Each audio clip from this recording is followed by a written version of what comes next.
Yan, gumagawa sila ng deep well, mga ka-haggard. Ang hirap pala gumawa niyan bago magkatubig. So, kailangan matrabaho talaga, mahirap. Ayan.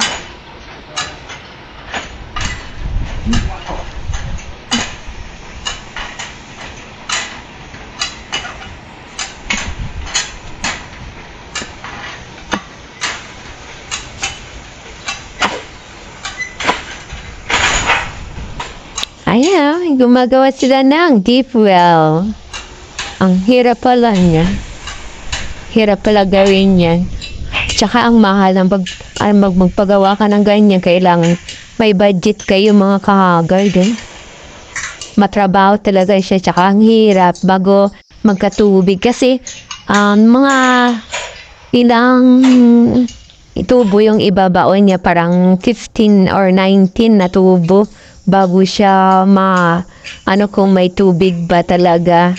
So, ayun. Sana magkatubig na para makatipid. So, pag may ganyan kayo, mga ka-haggard, mas matipid pag mayroon kayong ganyan deep well.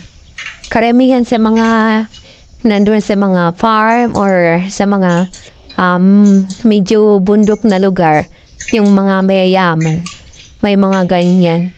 Kasi mas tipid siya sa tubig kapag may ganyan kayo. Sariling yung tubig. Ayan. Pero matrabaho talaga yan. Grabe. Kasi ang taas-taas ay ang ang lalim ng kailangan malalim. Malalim yan. Kailangan matrabaho talaga yan, mga ka-haggard. Hindi yan basta-basta lang. Ayan. Medyo maano pa siya. Ayan. Matrabaho talaga siya.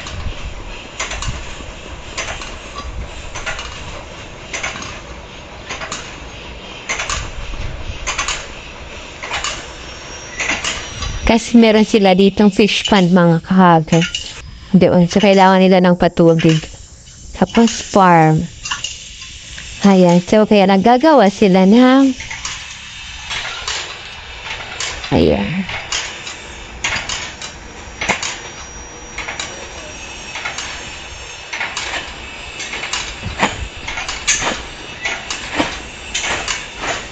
Mahirap gumawa.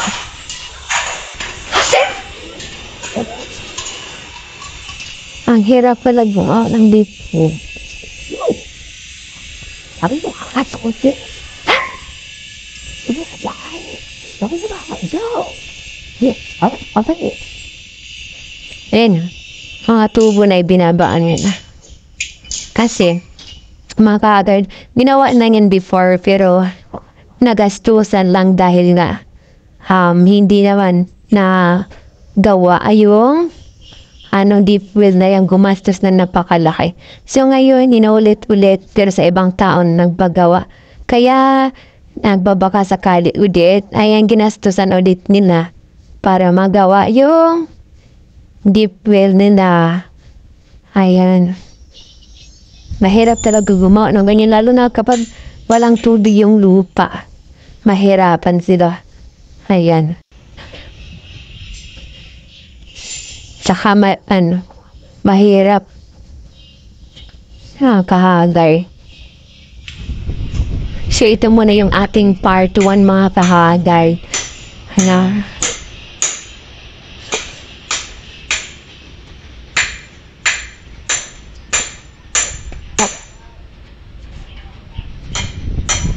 Sarap dito, guys. Okay? Ang hangin. Ayan. Ito din sa kabila, meron din doon, bahay. Ang lawak din sa kanila.